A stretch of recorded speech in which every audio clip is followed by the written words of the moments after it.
So hello, fellow people of the internet. Today, I'm going to be showing you some very cheap and effective methods to make trimming tools. So if you don't know this and you're not familiar with pottery, trimming tools are what you use to trim off ugly bottoms of cut-off pots. And basically, you'll cut off your pottery with a potter's wire, like this. And you'll take it and you'll flip it over and stick it down with some clay and remove the bottom skim of it and trim what's called a foot ring so that the glaze doesn't pull down. Even on plastic cups like this one, they'll trim a dome so that it doesn't stick on the material that they printed on. Not printed, stamp it on. And also people are just used to look, so that's how they make manufactured cups. So, today I'm going to be making two styles of trimming tool. The first one is called a potter's needle. And it looks something along the lines of this.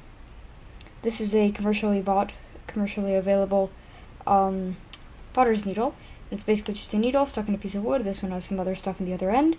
And you use this in conjunction with your finger while the wheel is spinning to cut off the rim of your pottery, because your rim can be severely messed up. The other one I do not have on hand right now, but it is called a loop tool. So basically it looks like a square loop like this, or at least that's the shape that's most prominent, and you use it to cut off large amounts of material, just like a chisel on a lathe, just that it's pretty different. So today I'm going to be making all of those supplies. So we're going to be starting off with a simpler one, which is the potter's needle, right? And so for it and the other one, I have set up a couple of chopsticks. So basically I got these chopsticks obviously at a Chinese food place. So these two chopsticks are very nice. They're bamboo, and they're not like the flimsy ones that'll break. These aren't the ones that you snap. So I've seen people use the break-off chopsticks, but they tend to actually snap. And this one comes with two chopsticks. I'm going to be using one of them for the potter's needle, this end, actually, and the other one for the loop trimming tool that I'm actually going to be using a saw blade for. So this is an old dull saw blade. You're also going to need one of these if you want to make the loop tool, and also a blowtorch so that you can anneal this, because right now this metal is pretty soft, but it's springy, and you don't want this, because when you try and bend this, it'll break. It'll snap. And so you want to anneal it, make it softer, and then if you'd like harden it, but I don't see a point in that. This clay will actually sharpen your tools. It'll wear them away though. And this actually is also pretty nice because it has two modes. I guess a more aggressive one that will remove material more aggressively, and we have a nice sharpish side. So first I'm going to start off by opening these chopsticks, and these actually come with a toothpick too. And if you don't want to go through the lengths of making a potter's needle, which is still really simple, you can just use a toothpick and it works really well as long as you have good support, because it's pretty thick. Now I found that the thinner the needle of your potter's needle is, the better it works. So this is a really thin needle, so I think that might help me. I also have some string and some super glue and stuff here because I have found that string is a good method to attach the loop for the loop tool. So I'm going to take this out, these two chopsticks here. And so I'm going to be using both of these to make some nice trimming tools. And I found also the thinner handles help, the skinny handles. So first, I'm going to start off again by making the potter's needle. So I'm actually going to use a screw, or something screw-like, if I can find one. I have a screw set up right here. So I'm going to use this and poke a hole roughly where I'd like to put my potter's needle. So I'm just using my finger. You could use a hammer. Here, bring you guys right up here. So here's if I would like to use a hammer, which I've gotten a pretty good mark, but this is a little jeweler's hammer. You don't want to hit too hard or else you might split the bamboo. And you just pull this out. And that seems to be a pretty well established little point there. So I could drill this out, but I'm going to experiment with just hammering the sharp part of the normal needle in here. This is just your average sewing needle. And then I'm going to pull this out with pliers, and yeah, you might need some extra tools. I do have some stuff, but it's nothing too specific to make both of these tools. Maybe you might need to go out and buy a blowtorch. I don't know how common having a blowtorch in your house is.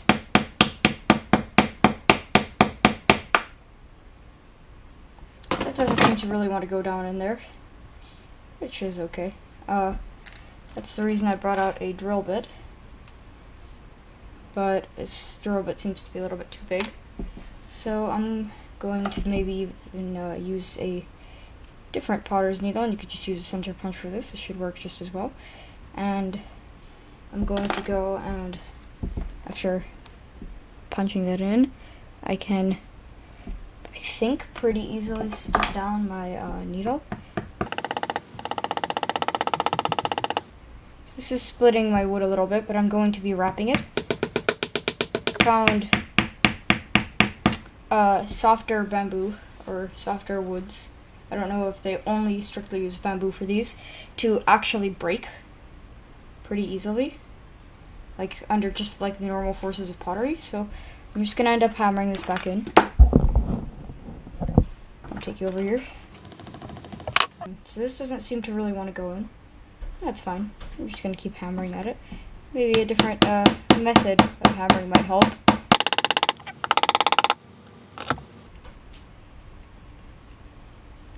So I seem to like the depth of this, so I'm going to take some string, and this is just your average, you know, string for sewing. I've picked a pretty nice thread color.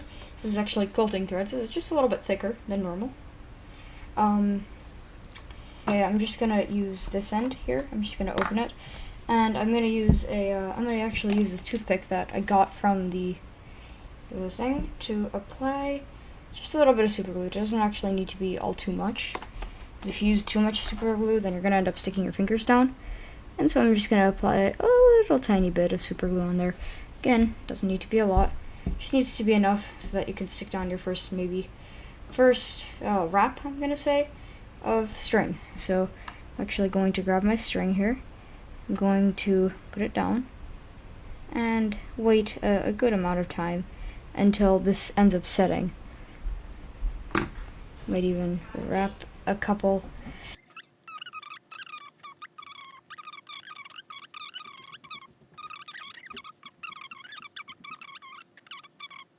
So at this point, I'm gonna keep this taut. I'm actually gonna use this toothpick again and get just a little bit more glue here. And I'm just gonna smother it on. It doesn't need to be precise. We're just applying glue to a string at this point, so again, just smother it on, hope it works. Now at this point you could take some baking soda or baking powder and just spritz it on here. I guess not spritz it, but like pour it on here, or you could take just a little bit of accelerator and put it on here, but I found this to work pretty well, just holding it. And at one point it will get sturdy enough so that you can just let go of it. I'm going to use scissors here on some. Actually, maybe not scissors. I might just end up using this.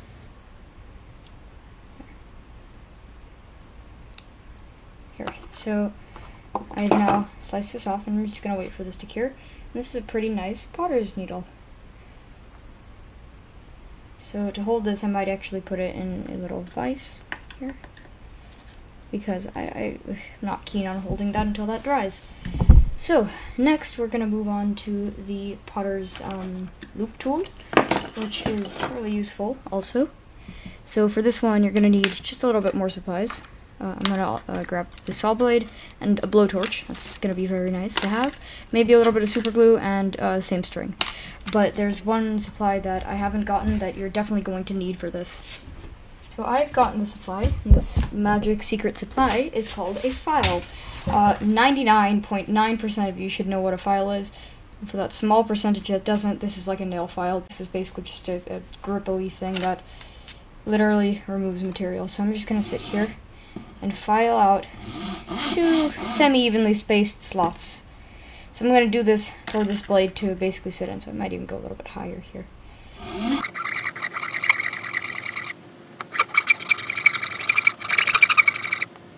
So right here you can see my little flat spot. I don't know if you can actually. There's a decent little flat spot there. And I'm going to do the same thing in correspondence to the next, or to the first. So again, I just make a little notch here after I find where I like it, and I just begin to file. These don't have to be exactly perfectly aligned, but I would try and get them close.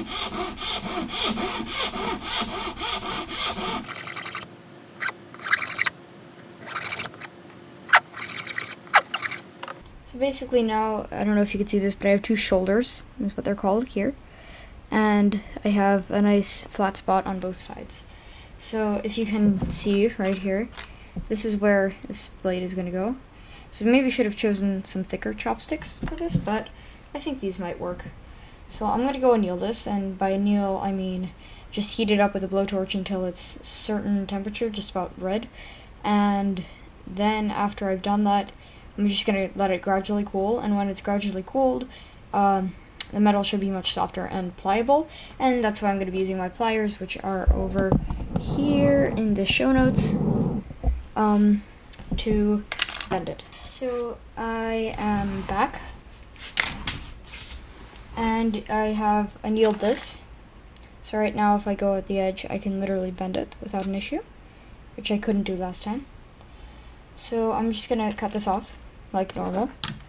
And I might just stress break it off, and by stress breaking I mean repetitive bending back and forth until something snaps, but actually might not. Here, let's see if I can. I knew I probably wouldn't be able to slice it. Let me just go grab a better tool for that. So I was going to just use my die grinder and just cut this off, but I decided to go for something that most people have. So I've actually gotten some tin snips here. So I'm just gonna snip this off, not snipe it off. And as you can see, this stuff cuts like butter. It's probably softer than tin at this point. So I can just chamfer the edges. I don't know if this is mandatory, but I feel like it because it's not as sharp this way, so I can't cut myself on that. And so now I'm going to kind of almost measure out how much I need just by like roughly bending it out. So I want it to be around this tall, so I'm going to say right here. I'm just going to grab my pliers and bend it right around here. And this stuff is super easy to bend at this point. This is like butter, right? So now I'm just going to bend it again in a similar fashion.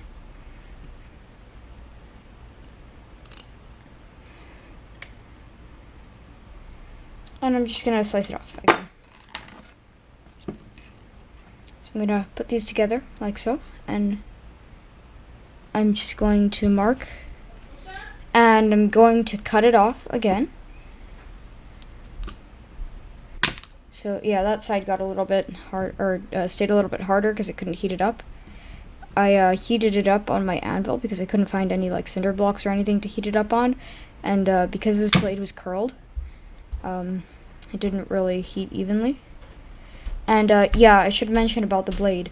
So I'm using a mini hacksaw blade, and I wouldn't like you to go and buy hacksaw blades just for this. I'd prefer you to go and dig around in your basement and find an old hacksaw, take its blade and buy a new one and replace it, because I don't know, it just feels better to use old hacksaw blades. So this one was pretty dull and it was warped. I don't know if you saw that, which isn't good to use. So at this point you can kind of see where this is going, and you could bend this to any shape you'd like literally any shape.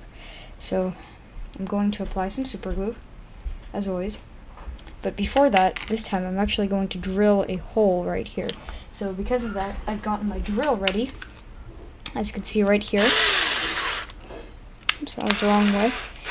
So I'm just gonna cut this off, or not cut it off, or tighten this off like that.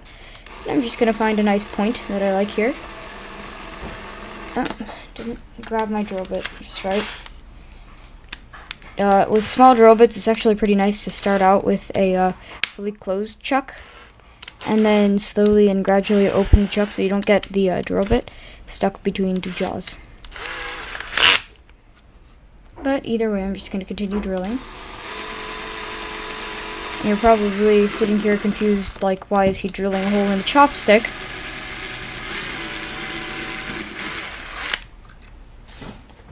But the answer is so that I can thread my thread through it and have a way to almost hold it down. So I'm going to be sticking this thread through here, but before that, I'm actually going to grab a little clamp. So I've grabbed a clamp, and this one's a little bit excessive, but it's what I have on hand. Actually, I think I have so I found some smaller clamps that have a actually surprisingly similar torsion. So I'm going to put this on, and after I bent it, it's really easy to, do this. I don't really have to hold it down all too much, but it's nice to have these clamps because I don't have to hold this while I am twisting the twine. So, as always, I'm just going to clamp it down. Actually, first I'm going to clamp it down here at the base.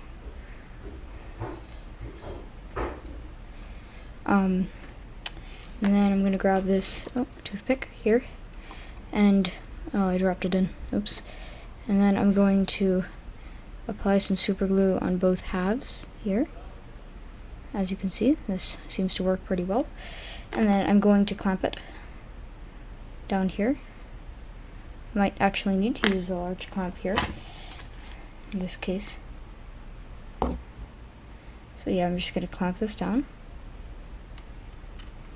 So while this glue right here is drying, and I've removed this bottom clamp, I have actually pulled this right through, and I'm going to apply some super glue to it, because it's just going to make my life easier. And by the way, this is dried. It's rock hard. It's really solid. Applying this, it's always good to be very careful when applying stuff like this, as super glue is pretty nasty when it gets on your skin. We all know that, I think, because we've all figured it out in one way or another. Most people the hard way, surprisingly. So with this one, I'm actually going to want to cut. cut this off the twine, because if I do end up cutting it off now, which is what I'm going to do, it's going to give me much more ease of access to the whole thing, and I'm going to be able to cut it a little bit more normally. So here, I'm going to use the tin snips to cut this. There we go. Tin snips seem to work very well for twine, or not twine, but rope, whatever this is.